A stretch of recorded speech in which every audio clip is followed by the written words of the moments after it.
Bonsoir à tous. Dans l'actualité de ce jeudi 16 décembre, une mobilisation générale à Pinay. Les habitants ont une nouvelle fois demandé la création d'une déviation autour de leur commune. Ils voient passer chaque jour sur l'axe principal des milliers de camions, mais leur action a peu de chances d'aboutir. Reportage à suivre. L'Office de tourisme de Troyes innove. Depuis aujourd'hui, il propose une application gratuite pour téléphone mobile à destination des touristes, mais aussi des Aubois en visite à Troyes. Info pratique et développement numérique au programme, vous verrez. Et enfin, dans ce journal, une rencontre avec l'une des plus anciennes associations de radio amateurs de France, à Mongueux. Les fondus de transmission communiquent avec le monde entier. Ils se retrouvent le mercredi pour voyager grâce aux ondes, une passion qui ne demande qu'à transmettre. Mais d'abord, un point sur le froid. L'Aube est placée en vigilance orange. Par Météo France, le préfet de l'Aube a pris un arrêté cet après-midi, arrêté d'interdiction de circulation des poids lourds de plus de 7,5 tonnes à compter de cet après-midi sur l'autoroute A26 dans le sens Troyes-Calais. Notez que les poids lourds concernés sont invités à stationner sur les aires autoroutières dans la Marne. Autre arrêté d'interdiction pour les mêmes camions sur l'autoroute A5 dans le sens Troyes-Paris à partir de 18 h. Voilà qui ne va pas arranger les habitants de Pinay. Situé sur l'axe Troyes-Brienne, la départementale 960, ils ont organisé ce matin une manifestation visible pour demander une nouvelle fois la création d'une déviation, car chaque jour, plus de 10 000 véhicules, dont 2 000 camions minimum, empruntent cet axe routier. Un danger quotidien pour les riverains, mais le projet a bien du mal à voir le jour. Reportage Damien Ardois.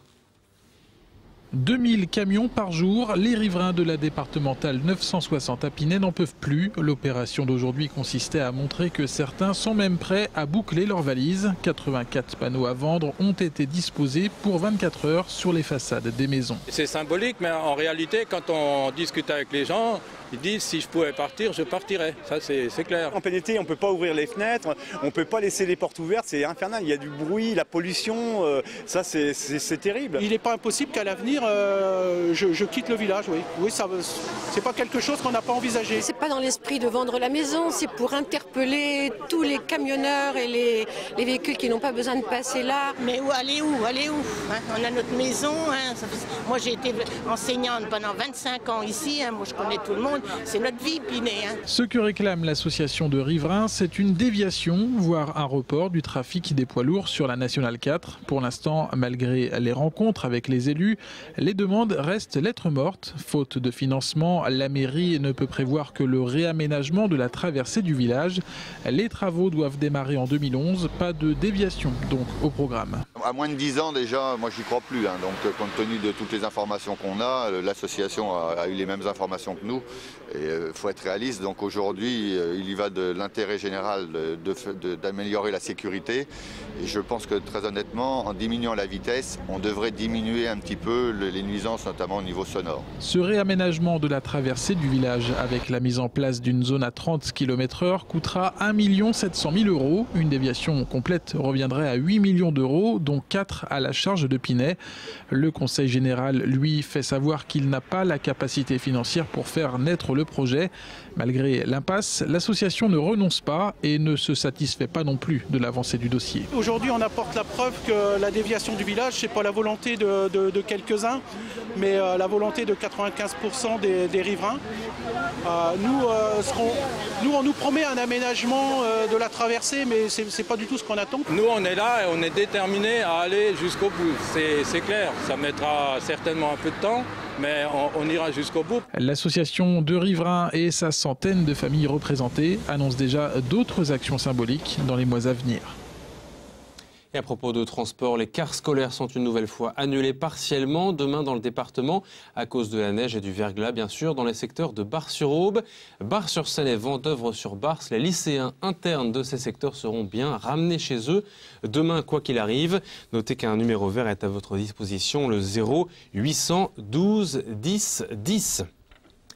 À Troyes, l'Office de tourisme se lance dans le monde des nouvelles technologies et de la téléphonie mobile avec le lancement officiel hier soir à l'espace Argence d'une application dédiée aux mobiles baptisée Click and Visit Troyes and Champagne. Cette nouvelle application, mise en service depuis aujourd'hui, propose des informations pratiques sur la ville et les sorties en fonction du lieu où vous vous trouvez. Le téléchargement est gratuit. Explication Jonathan Boisset. Je suis là, qu'est-ce que j'ai au programme? Eh bien j'ai Rachid le 3, les Juifs, etc. Et vous avez la fiche directe. Visiblement, les invités aux vœux de l'Office du tourisme ont été séduits par cette application pour smartphone. Depuis ce matin minuit, il est possible de télécharger gratuitement pour les possesseurs d'iPhone et d'iPad l'application Click and Visit 3, un véritable guide touristique numérique de la ville.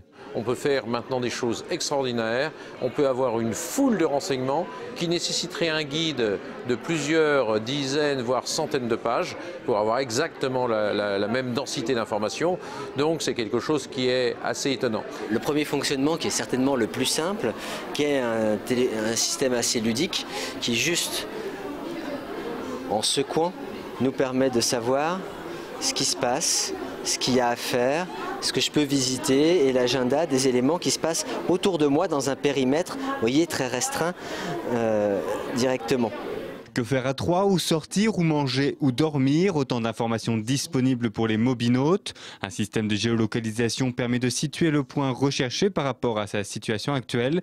Les lieux et l'agenda sont mis à jour régulièrement par l'Office du tourisme. Une fois cette information téléchargée, l'ensemble des informations qui sont à l'intérieur des bases de données est entièrement mise à jour et réactualisée par l'Office du tourisme, qui est l'éditeur du guide et qui est les propriétaires des informations.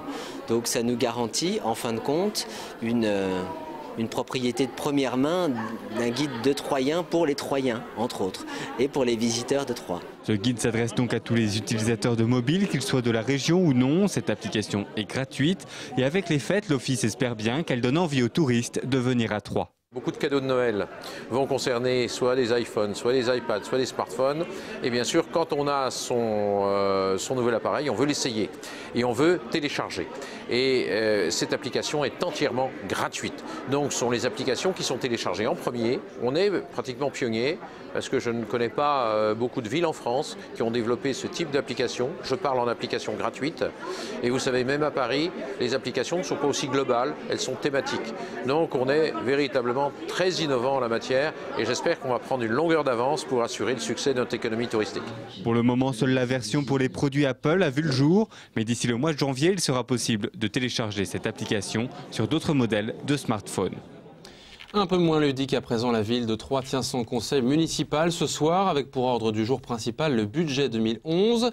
L'heure est à la baisse de l'endettement, mais les investissements devraient s'élever à 20 millions d'euros pour plus de 80 millions de budget total en 2011. Cet après-midi, le premier adjoint au maire a défendu les grandes lignes des orientations budgétaires. Gérard Menuel a justifié les choix de la municipalité et expliqué les engagements à venir. Il est au micro de Jonathan Boisset.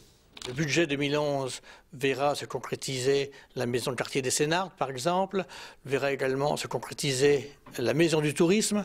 On aura aussi un programme de requalification urbaine important avec la requalification des quais, mais aussi avec le lancement de la rénovation de la place de l'Hôtel de Ville. L'endettement de la ville de Troyes passera de 80 millions d'euros à 70 millions d'euros en 2014. Ça passe par un pic, c'est vrai, en investissement sur 2011, mais la cible, à savoir la maîtrise complète des dépenses de la ville de Troyes, c'est une réalité. Ça veut dire qu'à travers cette maîtrise complète, eh bien, on arrive à désendetter, malgré les investissements lourds, notre collectivité. Du football demain à 20h, les Stacks rencontrent l'équipe d'Évian-Thonon-Gaillard au stade de l'Aube pour le compte de la 18e journée de Ligue 2. Un match à enjeu. Évian est actuellement 2e du classement avec 31 points, tandis que les Troyens se classent 10e avec 22 points et 8 matchs sans victoire. Jean-Marc Furlan l'a confirmé hier sur Canal 32. Il faut se méfier de cette équipe d'Évian. Parmi l'effectif adverse, l'ancien gardien de l'Estac, Quentin Westberg et Cédric Barbosa, milieu de terrain évianais qui a joué à Troyes à l'époque Furlan en Ligue 1. Ils livrent tous les deux leurs impressions d'avant-match au micro de TV8 Mont-Blanc. Par rapport à nous, les qualités de l'équipe et de la dynamique actuelle, je pense qu'il serait intéressant pour nous de faire encore un bon match à l'extérieur, comme ça avait pu être le cas au Mans par exemple. Sans faire offense à tous les joueurs qui sont là-bas, parce que je sais très bien comment ça se passe, je pense qu'on a un effectif de meilleure qualité que le leur. Après sur un match, bien évidemment que tout est possible. On l'a vu la saison dernière, ils nous ont gagné 4-0, il n'y avait rien à dire là-bas. Donc sur un match, tout peut être remis en cause, mais sur une saison entière, je pense qu'on a un effectif qui peut nous permettre de faire une meilleure saison qu'eux. Attention aux chevilles tout de même. Et demain, notez que l'Estac organise comme chaque année son Noël en bleu et blanc avec une série d'animations au Stade de l'Aube ouvert à tous. À partir de 18 h, ce sera sans doute sous la neige. Pour terminer ce journal, on va s'envoyer dans les ondes et découvrir une passion qui se transmet au sens propre et au sens figuré. Les radios amateurs. L'association des radios amateurs de l'Aube compte parmi les plus anciennes de France. Chaque mercredi, ses membres se réunissent à Mongueux pour améliorer leur savoir-faire dans le domaine de la transmission. Ils communiquent ainsi à travers l'ensemble de la planète, ou presque. Rencontre signée Annabelle Millet. Dans les années 20, ils étaient 150 adhérents à faire vivre et à animer le Radio-Club de l'Aube. 150 moustachus, plutôt chercheurs. Aujourd'hui, l'association compte 70 membres dans le département, des hommes toujours, qui pour certains préfèrent encore la communication à l'ancienne. Ma passion, moi, c'est de communiquer avec le monde entier en morse. Et donc j'essaie d'aller... mon challenge à moi, c'est de communiquer le plus loin possible, de chez moi ou du Radio-Club. Mon contact le plus lointain était le Chili à 12 000 km. De l'autre côté, la Russie asiatique. Dernièrement, j'ai fait l'Afrique. Des contacts qui envoient une carte lors de chaque communication pour prouver la liaison. V ou K, c'est un Américain, XE, un Mexicain, F, un Français. Après la communication selon Chappe, le morse, est venu le temps des sans-filistes. Pour pouvoir communiquer à travers le monde, le code Q est le langage universellement utilisé. QTR, quelle heure est-il? QRL, êtes-vous occupé? QRV, êtes-vous prêt? Pour être radioamateur, en fait, on doit avoir un certificat d'opérateur radioamateur. Donc il faut passer un examen. Et ensuite, on a une licence d'exploitation qui est délivrée annuellement pour la somme de 46 €. On doit faire nos essais sur des fréquences qui sont attribuées aux radioamateurs, aux services radioamateurs, qui sont attribués donc mondialement. En France, on n'a pas toutes ces fréquences, là c'est d'ailleurs un petit peu dommage. Et ensuite, on a le droit de ne parler que du radioamateurisme, c'est-à-dire de la technique, de la météo et de l'associatif. Donc en aucun cas, nous n'avons le droit de parler de politique ou de religion. Le radioamateurisme est à la portée de tous et toutes, si tant est que la personne se passionne pour la technique de communication. Aline est en formation avec Patrick pour passer l'examen qui lui permettra d'obtenir sa licence annuelle d'exploitation.